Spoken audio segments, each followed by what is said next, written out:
इसने सबको छुआ है, यह सबको हुआ है, किसी को यह जचा भी नहीं, लेकिन कोई इससे बचा भी नहीं। मैं बात कर रहा हूँ कोरोना की, जिसने पूरी दुनिया को बदल के रख दिया। हर तरफ जिधर भी हम नज़र दौड़ाएं उधर बदलाव दिखता है। हालांकि ये कहा गया है कि बदलाव प्रकृति का शाश्वत सत्य है। इस दुनिया में बदलता सब कुछ है, स्थिर कुछ नहीं है, लेकिन इस कदर बदलाव होगा यह कल्पना से परे था। यदि कोविड के चलते ये बदलाव सब जगह दिख रहा है तो जाहिर सी बात है कि यह बदलाव शिक्षा और शिक्षण व्यवस्था पर भी पड़ा है। तो आज अपने इस विजुअल में मैं बात करूंगा आप लोगों के पाठ्यक्रम तालिका की, जो सीबीएसई बोर्ड द्वारा निर्धारित किए गए हैं कोविड के मद्देनज़र। आपके पाठ्य पुस्तक से बहुत सारे अंश हटाए गए हैं। अन्य जो प्रश्न आते थे जैसे व्याकरण, लेखन खंड या अपठित वगैरह से, तो उनमें भी कुछ परिवर्तन किया गया है। कुछ को हटाया गया है, कुछ को हटा करके उनके बदले में दूसरा कुछ जोड़ा भी गया है। तो अपने इस विजुअल में हम आप सभी को आपकी पाठ्यक्रम तालिका जो आगे आप परीक्षा देंगे सीबीएसई बोर्ड की, और उनके प्रश्न पत्र किस लिहाज से आएंगे, आपका सिलेबस क्या होगा, सीबीएसई बोर्ड ने क्या निर्धारित किया है, इसी को हम विस्तार से बताने जा रहे हैं। अब मैं आपको बता दूं कि जैसे पूर्व में आपके हिंदी के प्रश्न पत्र 4 खंडों में विभाजित होते थे, हमने पहले भी कई बार चर्चा किया। आपके हिंदी के प्रश्न पत्र जो होते हैं वह 4 भागों में विभाजित होकर के आते हैं। तो पूर्व की तरह ही इस बार भी आपके प्रश्न पत्र जो होंगे वह 4 खंडों में विभाजित होंगे, जिसमें पहला होगा अपठित, दूसरा व्याकरण, तीसरा पाठ्य पुस्तक और चौथा लेखन। एक बार फिर ध्यान से देख लें, पहला अपठित, दूसरा व्याकरण, तीसरा पाठ्य पुस्तक और चौथा लेखन। अपठित से आपसे 10 अंकों के प्रश्न पूछे जाएंगे, जिसमें अपठित गद्यांश और अपठित पद्यांश से संबंधित प्रश्न होंगे। कोई अनुच्छेद आपके प्रश्न पत्र में छपा होगा जिसको आपने नहीं पढ़ा है, कोई कविता आपके प्रश्न पत्र में छपी होगी जिसको आपने कभी पहले नहीं पढ़ी है।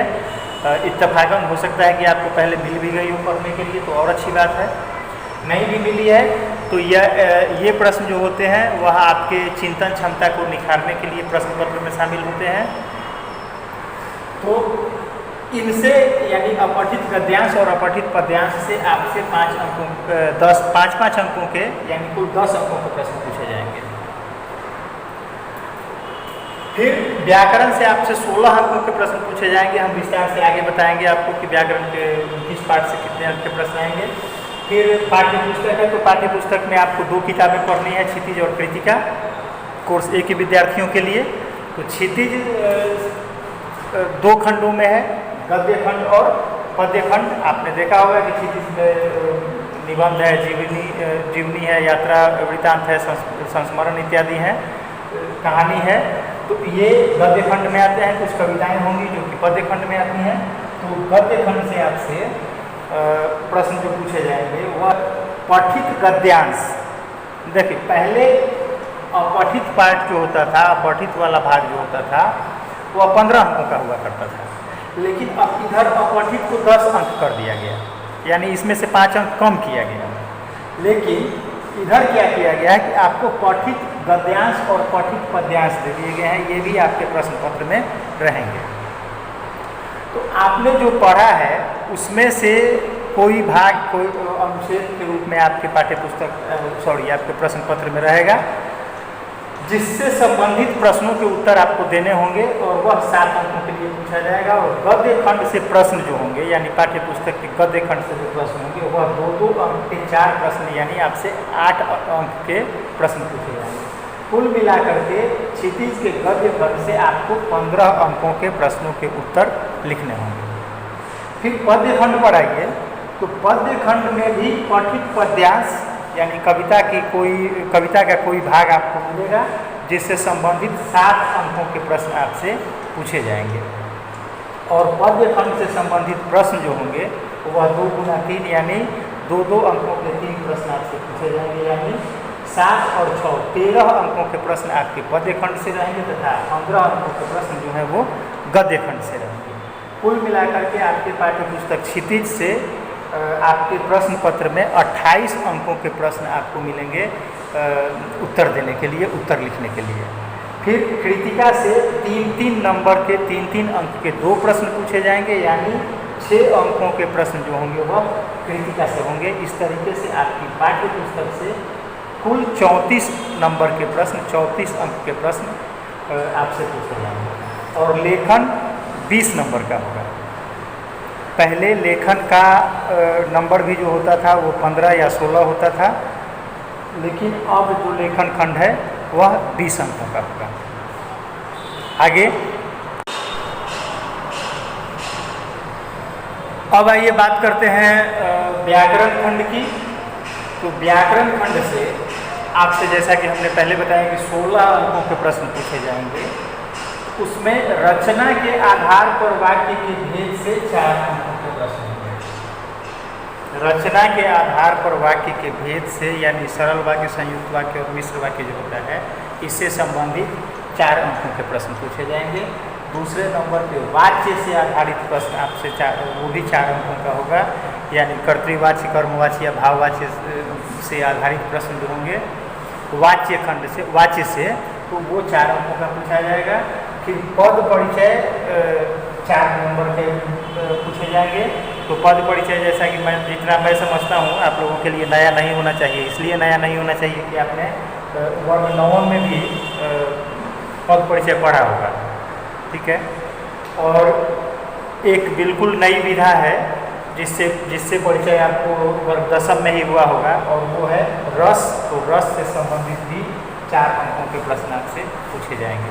यानी व्याकरण खंड में 16 अंकों के जो प्रश्न आएंगे उसमें रचना के आधार पर वाक्य के भेद से 4 अंकों के प्रश्न, वाच्य पर आधारित 4 अंकों के प्रश्न, पद परिचय पर आधारित 4 अंकों के प्रश्न और रस से आधारित 4 अंकों के प्रश्न, यानी 16 अंकों के प्रश्न जो हैं वह आपके व्याकरण खंड से आपको पूछे जाएंगे।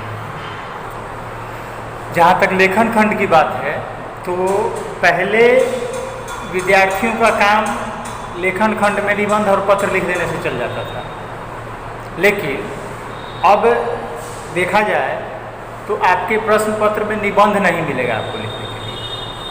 लेकिन निबंध नहीं मिलेगा, उसकी जगह पे कुछ अन्य चीज़ें जोड़ दी गई हैं इसमें। जैसे एक अनुच्छेद लिखने के लिए, निबंध की जगह एक अनुच्छेद लिखने के लिए आएगा, जो कि किसी विषय पर आधारित हो सकता है। उसके लिए कुछ संकेत बिंदु आपके प्रश्न पत्र में रहेंगे। उन संकेत बिंदुओं के आधार पर आपको 80 से 100 शब्दों में एक अनुच्छेद लिखना होगा। अनुच्छेद लेखन के बाद, जो कि 5 अंकों का होगा, 5 अंकों का होगा अनुच्छेद लेखन जो होगा वह 5 अंकों का होगा। फिर पत्र पूछा जाएगा। पत्र औपचारिक या अनौपचारिक कुछ भी हो सकता है, तो पत्र 5 अंकों का पूछा जाएगा। विज्ञापन लेखन आएगा, विज्ञापन लिखने के लिए, विज्ञापन बनाने के लिए पूछा जाएगा। उसके लिए विषय दिए गए रहेंगे आपके प्रश्न पत्र में, तो उसके आधार पर आपको विज्ञापन तैयार करना होगा। और एक संदेश लेखन जो कि एकदम नया आया है, तो एक संदेश लिखना होगा आपको 5 नंबर के लिए।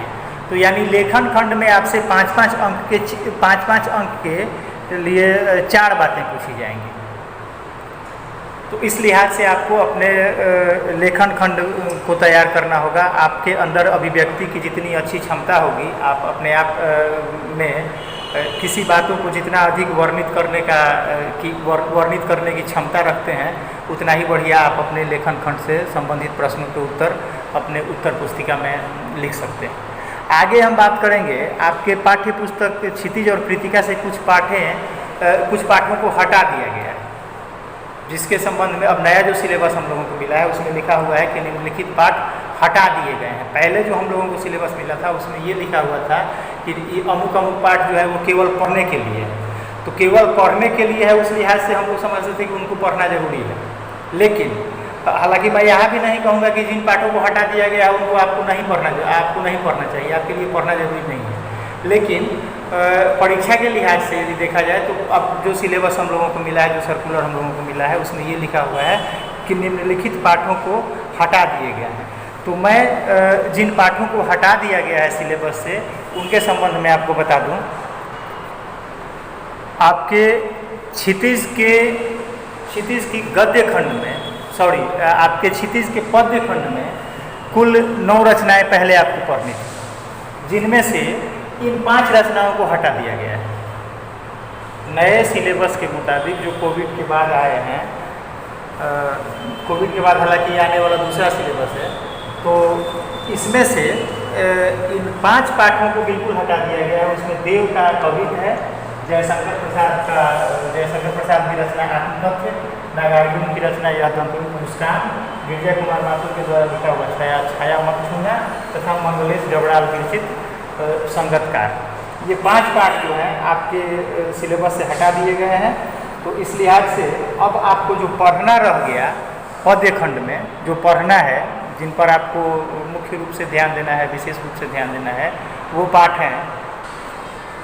अब ये पाठ जो हैं ये आपको पढ़ने के लिए है, यानी 7 पाठ जो है आपको पढ़ना है, जिसमें सूरदास के पद, राम लक्ष्मण परशुराम संवाद, उत्साह, अट नहीं रही, फसल और कन्यादान शीर्षक कविता आपको पढ़नी है। कुल 9 रचनाकारों की 11 रचनाएं आपकी पाठ्य पुस्तक में शामिल हैं, जिनमें सूरदास के पद, तुलसीदास का राम लक्ष्मण परशुराम संवाद, देव के कवित हैं जिनको आपको नहीं पढ़ना है, जयशंकर प्रसाद का आत्मकथन आपको नहीं पढ़ना है, सूर्यकांत त्रिपाठी निराला की उत्साह और अट नहीं रही कविता आपको दोनों पढ़नी है, फिर नागार्जुन की यह दंतुलित मुस्कान नहीं पढ़नी है तथा फसल आपको पढ़नी है, गिरिजा कुमार माथुर की छाया मत छूना आपको नहीं पढ़ना है, कन्यादान ऋतुराज का लिखा हुआ आपको पढ़ना है तथा मंगलेश डबराल के द्वारा रचित संगतकार कविता जो है वह आपको नहीं पढ़नी है। शायद पीछे हम संगतकार लिखना भूल गए थे। तो पद्य खंड में आपको ये रचनाएं सूरदास के पद, राम लक्ष्मण परशुराम संवाद, उत्साह, अट नहीं रही, फसल और कन्यादान, ये कविताएं आपको पढ़नी है। इससे संबंधित प्रश्न जो होंगे वह आपकी आपके प्रश्न पत्र में शामिल होंगे। आगे आइए अब चर्चा करते हैं गद्य खंड में किन पाठों को रखा गया है, किन पाठों को हटाया गया है।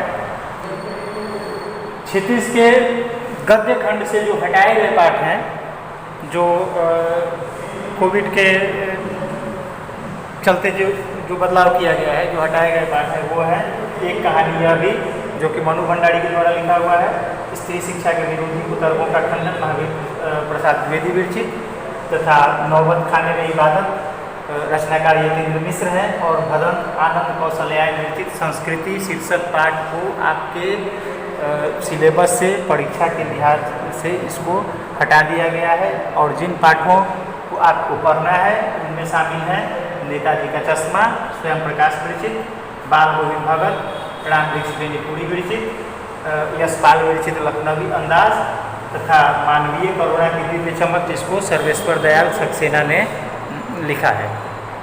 तो ये पाठ आपके